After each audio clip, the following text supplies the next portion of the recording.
aproximadamente 50 encapuchadas que estuvieron, rompieron algún semáforo, algún vidrio de semáforo, estuvieron en el Zócalo golpeando las vallas del Palacio Nacional, pero afortunadamente no hubo ningún otro daño, Pepe. Hablábamos... Pero sí estuvieron, claro. se pudieron se les quitaron algunos martillos, algunas herramientas, pero no pasó a mayores, afortunadamente. Este blindaje que hubo, Ricardo, en relación al Palacio Nacional, ¿era con motivo de la marcha para defender el derecho de la mujer al aborto, o ya son las previsiones con vistas a lo que se espera el día 2 de octubre con motivo del aniversario de la matanza de Tlatelolco? Sí, bueno, en estos días, pues como has comentado, tuvimos de manera muy cercana, pues, antier la movilización de Ayotzinapa, hoy y viene el 2 de octubre.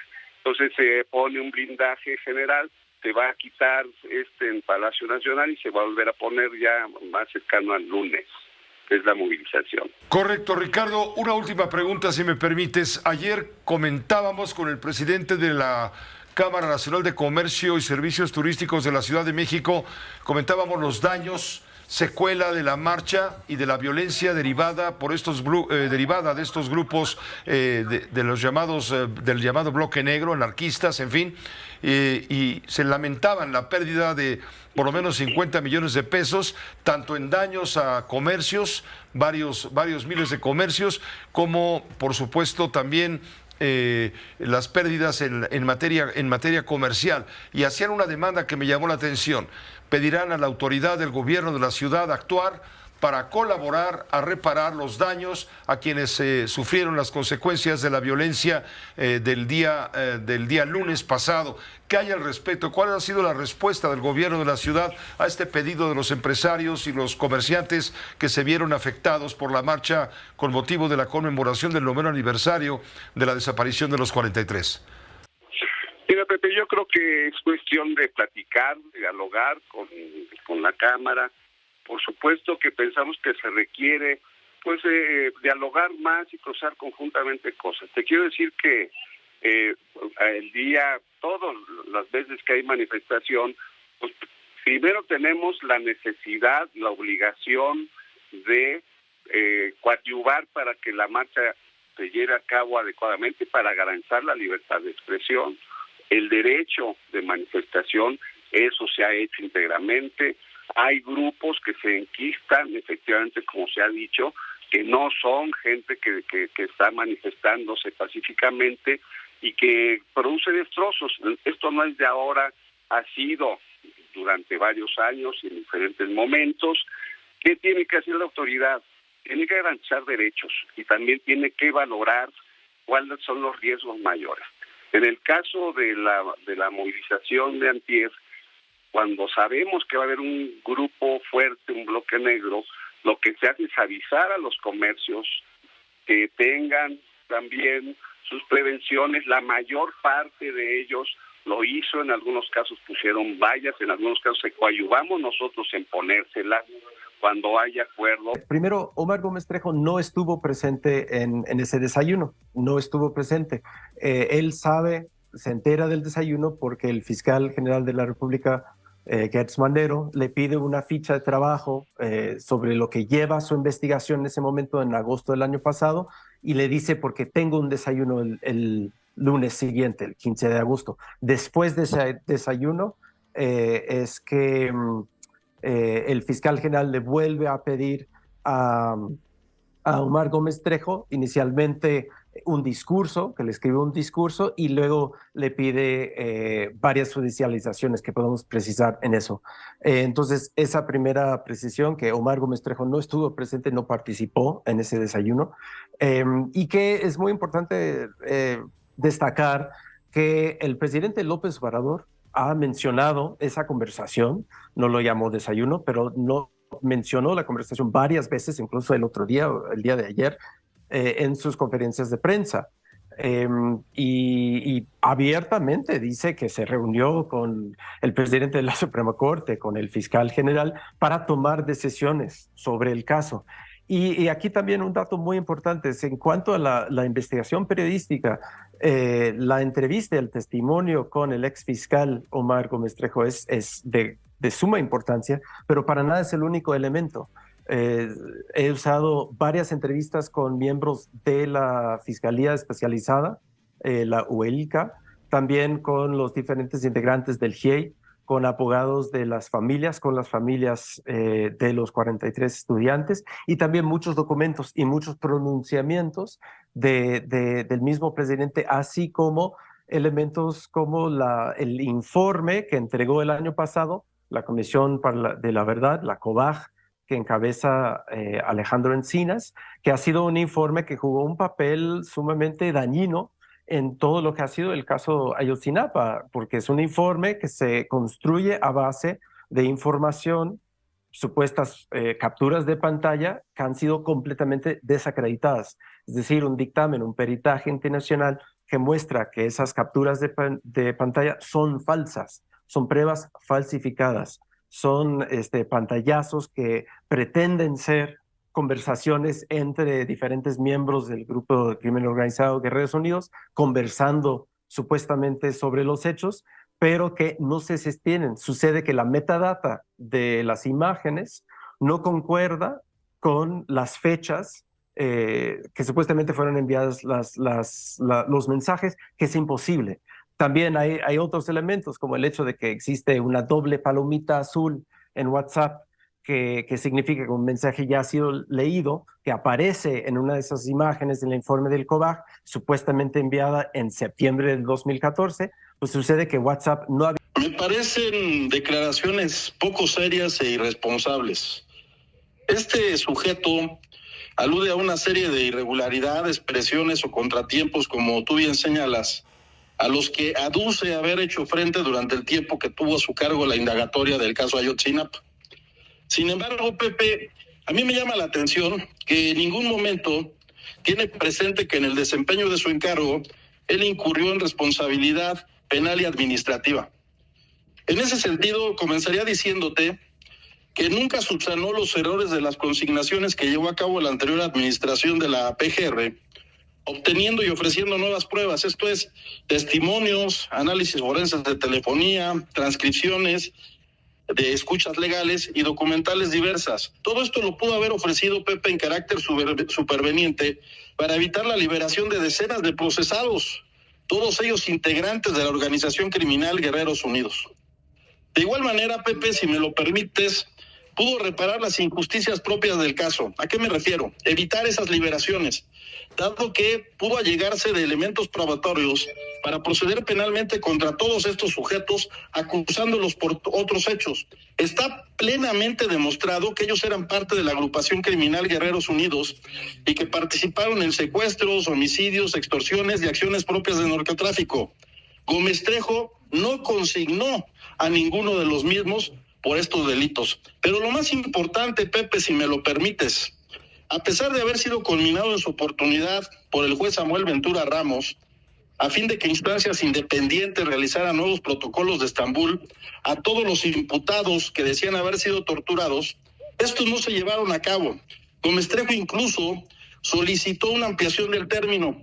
No entregaron los protocolos y en consecuencia el órgano judicial tuvo que dar por cierto los hechos y liberar a más de 70 integrantes de los Guerreros Unidos, a muchos de los cuales Gómez Trejo les otorgó la calidad de testigos colaboradores.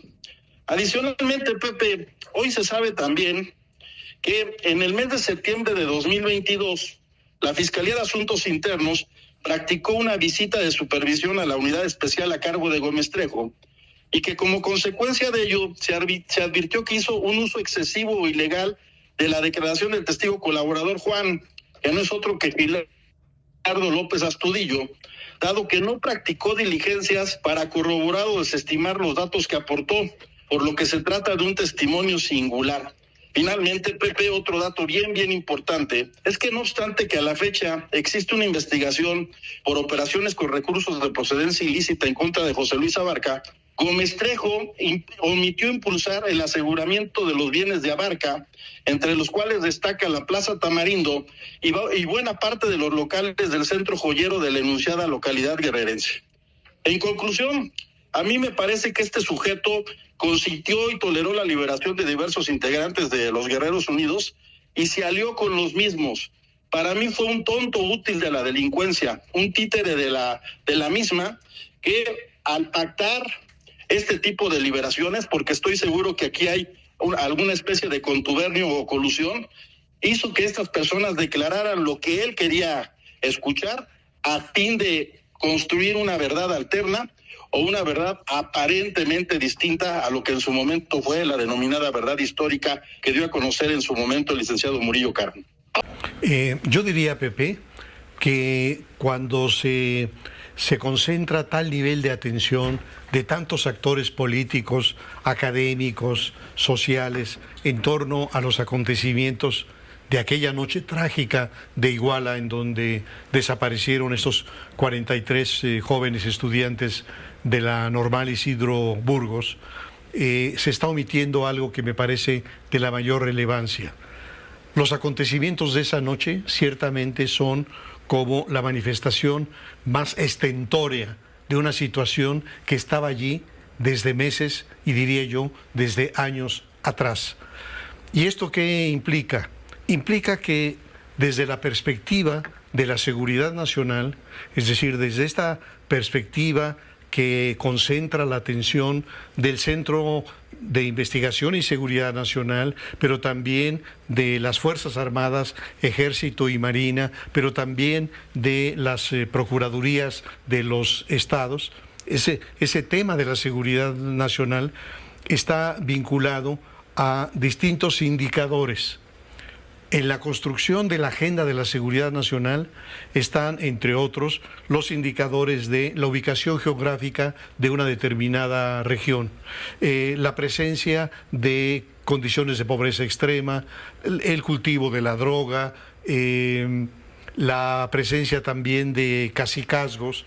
Y cuando estos factores empiezan a aparecer juntos, en ese momento se enciende un foco que dice: esta es una región que reclama la atención prioritaria, que es la atención de la seguridad nacional. Igual era una bomba a punto de estallar, hasta que estalló hace 9 años. Exactamente, Pepe. Entonces, ¿pero quién armó esa bomba? ¿Qué es lo que, por ejemplo, qué es lo que aportó el GIEI? Una de las cosas que aportó es que a la hora de revisar los precedentes en Iguala, encontraron que cada 13 días desaparecía una persona en Iguala. Es decir, que había una situación de descomposición en donde el alcalde José Luis Abarca, casado con la señora María de los Ángeles Pineda, hija y hermana de miembros del cártel de la droga dominante en esa región. Guerreros Unidos. Guerreros Unidos. Esto quiere decir que con José Luis Abarca, Iguala se había convertido en un narcomunicipio. Y no obstante... ¿Y eso no lo sabía Andrés Manuel López Obrador cuando lo apapachó para que él fuera candidato? Seguramente a alguien no le pasó la información de quién era este sujeto, pero no solo eso, sino que lo que yo preguntaría es qué ocurrió con la información que tenía que tener el Centro de Investigación y Seguridad Nacional. Estás hablando de la tercera ciudad en importancia del estado de Guerrero, solo después de Acapulco y de Chilpancingo. Correcto. Entonces, toda esta descomposición ocurría en la tercera ciudad del estado de Guerrero. Lo ignoraba la inteligencia civil, lo ignoraba la inteligencia militar, y aquí de nuevo, cuando algunos buscan defender al coronel que estaba a cargo del 27 Batallón, hoy general en prisión, pueden argumentar si estuvo o no en los acontecimientos de esa noche. No, el tema no es solamente ese, el tema es cuáles son... Omar García Harfuch. El caso de Omar García Harfuch, él ha señalado que no estuvo en las juntas. Que no estuvo en las juntas y que no estaba esa noche en Guerrero, que estaba en Michoacán.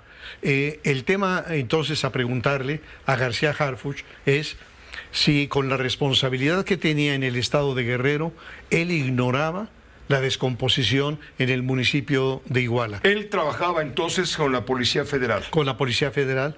Ahí hay una duda porque los que lo señalan dicen que era el delegado federal, es decir, el delegado de la Policía Federal en el estado de Guerrero. Y él dice que él no era La de eso. García Luna.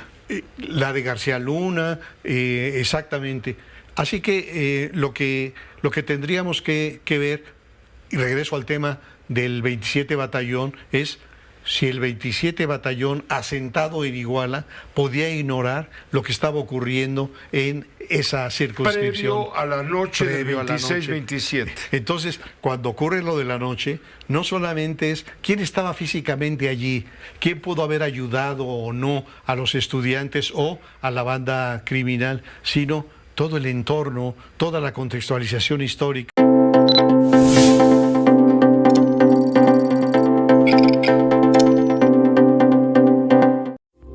Esta fue una producción de Grupo Fórmula. Encuentra más contenido como este en radioformula.mx.